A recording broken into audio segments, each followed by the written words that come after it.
Janata Party chief and petitioner Subramanian Swamy today raised objection to the proposed Setu Samudram project cutting through the mythological bridge Ram Setu. Issue of the Pachori committee report and the further discussion came. As you know that on 30th July 2008, the court told the government that without touching the Ram Setu, please explore an alternative route, and then only we will give our decision after we hear from you.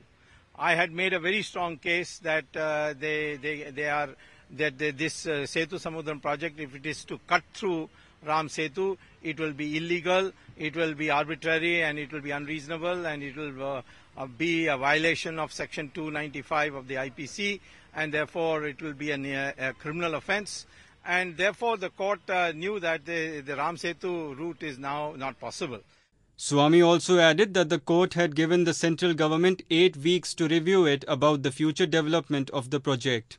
Government agreed to set up a Pachori committee which is given a report after four years, and they have very more or less indicated that it is environmentally disaster to undertake this project. Now the government is stuck with a hot potato.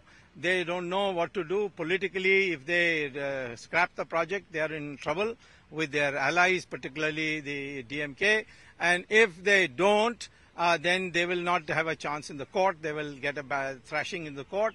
So they are seeking adjournments, like they did in the case of Rama Setu being declared as a national monument, which is also a pending case in this matter, which is coming up on 27th August, where the government had taken a stand that we neither support Ram Setu being a national monument nor oppose it, and leave it to the court to decide.